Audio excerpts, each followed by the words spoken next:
皆さんお待たせ、大地です。今回は今年の新作開発発表ラッシュの裏で影を潜めている注目の5タイトルをピックアップしていきます。ジャンルも世界観も全く異なるけれど、どれも次の時代を感じさせる注目タイトルです。ぜひ最後までご覧くださいませ。チャンネル登録をお済みでない方はこの機会にチャンネルの登録と動画の高評価ポチッとお願いします。それでは曇りなき眼で見てまいりましょう。ソーシャルゲームラボ。最初に紹介するタイトルはミリタリーテイストとレトロフューチャーが融合した新作リアルタイム戦術 RPG 雪松。開発は中国上海を拠点とするナローダスタジオ。小規模スタジオながら過去にはインディー戦略タイトルの制作経験を持つチームとされています。対応プラットフォームは Android のみとなっていて今後増えると思います。また現在クローズドベータテストが実施中。リリース日は未定。物語の舞台は地球の反省ノクス。ここには獣耳を持ち EGO と呼ばれる不思議な力を操る住民たちが暮らしていて、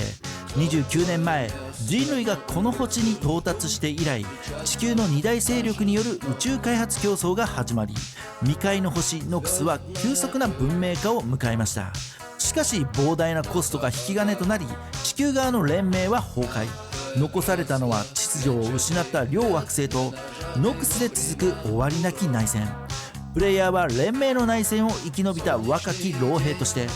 EGO の遺産と呼ばれる失われた技術を探索し、2つの星の命運を握る戦いに身を投じていきます。ゲームジャンルはリアルタイム戦術シミュレーション RPG でスマートフォンでも精密な部隊操作を可能にしているのが特徴。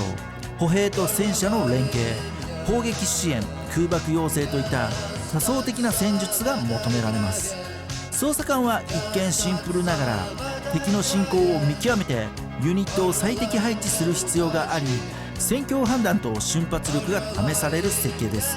実際にベータテストをプレイした印象では難易度はかなり高め。特にチュートリアル戦闘では固定の俯瞰視点で進行し、豆粒サイズのキャラクターを操作しながら敵の猛攻を裁く必要があるため初見では混乱必至ですね。この俯瞰視点には意味があり、戦況全体を俯瞰して把握することが求められるためこの設計にも意図を感じました。チュートリアル後は視点をある程度ズームできるようになり、キャラの個性やアニメーションも認識しやすく愛着を持ちやすくなる構成でした。見た目の印象としては冷戦時代のソ連とアニメ的美少女。 UI やメカデザインにはレトロフューチャーな質感があり、ノクス文明と地球文化が融合した独自の世界観が確立されています。音声面でも全編ロシア語ボイスを採用しており、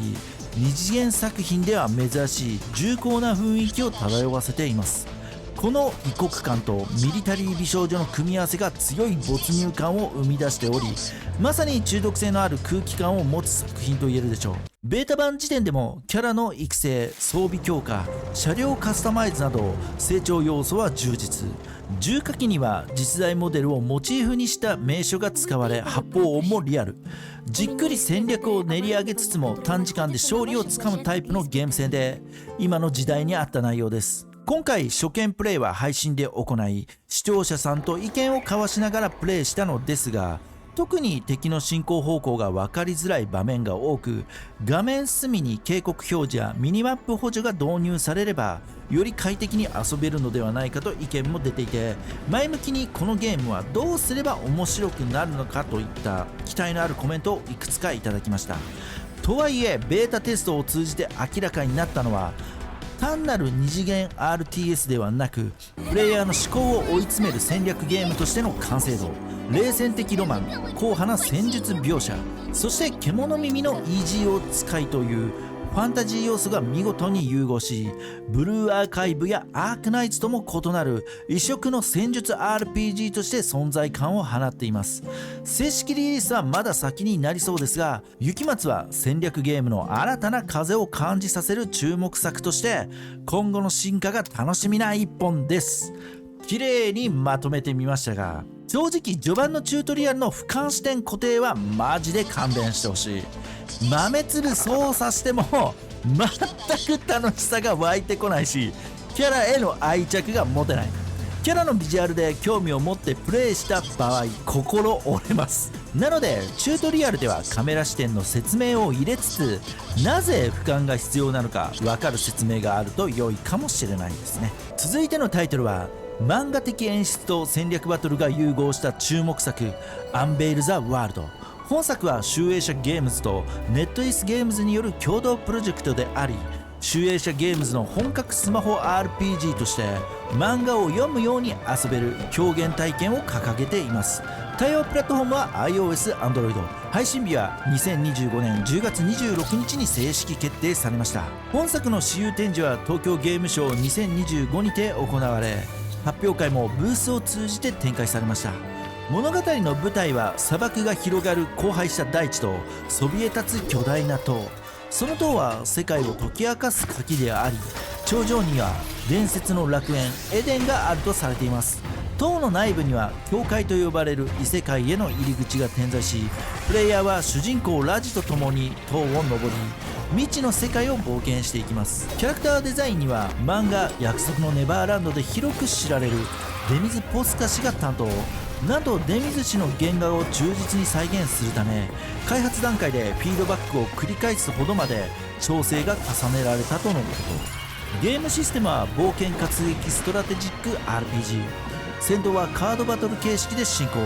ライズギアという装置を使い、アウラスと呼ばれる仲間を異世界から召喚して戦う設計。戦略性重視でカード運用、召喚タイミング、編成が勝敗を左右します。また物語進行や演出部分には漫画的表現、小回り、パネル遷移などを取り入れ、読むように遊ぶ世界観を追求している点も大きな魅力です。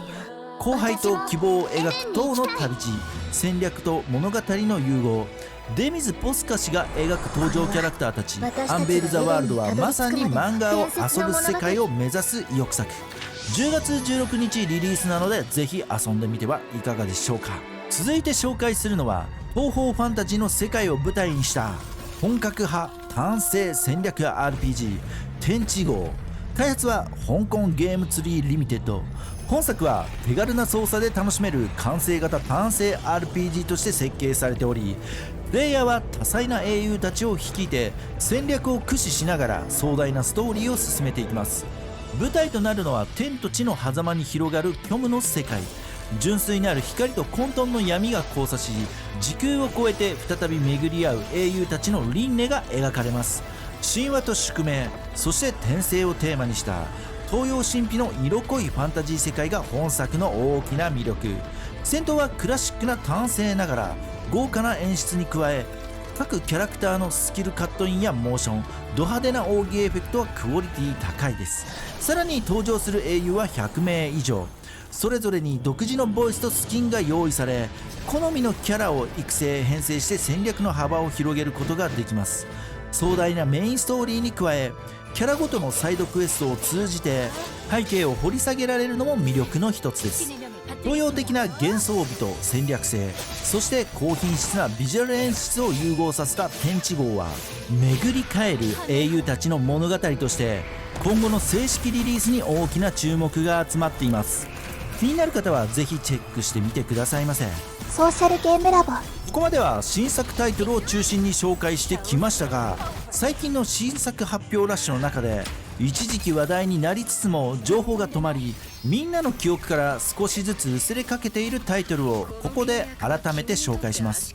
紹介するタイトル1本目は都市型オープンワールド RPG 望月。開発は望月ゲームスタジオ。対応プラットフォームは iOS、Android、PC。舞台は月の光に包まれた近未来都市天月城。プレイヤーは青鳥と呼ばれる探索者となり、月の記憶を巡る旅に出ます。特徴的なのは圧倒的な都市描写。摩天楼を縫うように飛び回る滑空アクション。ビルの屋上から見下ろす群衆とネオンの光。まるで映画のワンシーンのような臨場感があります。さらに注目したいのが近年の人気作品の要素を巧みに融合したゲームデザイン。都市探索の中ではオブジェクトを自由に組み合わせたり、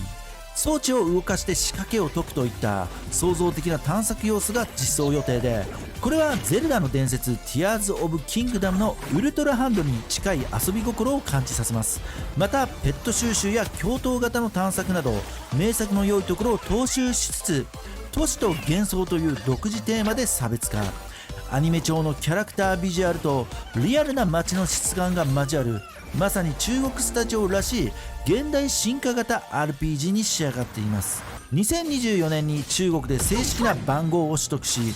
クローズドベータテストも終了。事前登録者数はすでに400万人を突破。その注目度は高く期待が伺えます。開発進捗の発表はないにしろ、 SNS を中心にキャンペーンは行われており、スタジオがなくなったとかそういったことはなさそうです。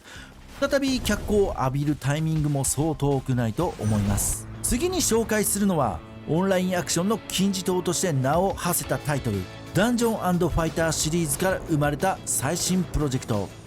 ダンジョン&ファイターアラド。開発は韓国のネクソンゲームス。リリース時期は未定ながら対応プラットフォームは iOS、Android、PC、CS に対応予定。ジャンルはオープンワールドアクション RPG で、原作ダンジョン&ファイターオンラインの世界観をもとに完全新作として構築されています。舞台は長年シリーズでおなじみのアラド大陸。魔界との戦争を経て荒廃した世界に新たな英雄たちが再び立ち上がる、そんなストーリーが展開されます。本作の大きな特徴は原点回帰と刷新の両立。ドット絵では表現しきれなかった迫力が加わり、現代版 DNF としての存在感を放っています。 PV を見る限り戦闘シリーズは伝統のコンボアクションをベースにスキルキャンセル、打ち上げ、空中連撃などプレイヤーの技量試合で攻撃の流れを自在に組み立てる仕様。スマホでもコントローラーでもアクションの気持ちよさを損なわない設計が追求されています。現在アラドを題材としたプロジェクトが複数進行中で、本作に関しての新情報はないにしろ、アクション性と演出の派手さ、そして原作リスペクトを感じる構成から DNF の DNA をスマホに最も近い形で再現した作品として依然として注目を集めています。十数年にわたって積み上げてきた手触りの良さを現代の環境でどう消化するのか。ダンジョン&ファイターアラドはまさにネオクラシックアクション RPG として再び脚光を浴びる可能性を秘めています。ソーシャルゲームラボ。ということで今回は話題の注目作からあの名作の最新展開まで5タイトルを一気に紹介してまいりましたが、いかがでしょうか。どのタイトルもジャンルも世界観も全く異なりながら、それぞれが次の時代を感じさせる挑戦をしていると感じました。気になるタイトルがあった方はぜひ公式サイトや事前登録ページで最新情報をチェックしてみてください。そしてみんなの注目作、気になっているゲームがあればぜひコメント欄で教えてください。次の動画のテーマになるかもしれません。ということでチャンネル登録お済みでない方はぜひこの機会にチャンネルの登録と動画の高評価ポチッとお願いします。それでは今回はこの辺でご視聴ありがとうございました。次回もお楽しみに。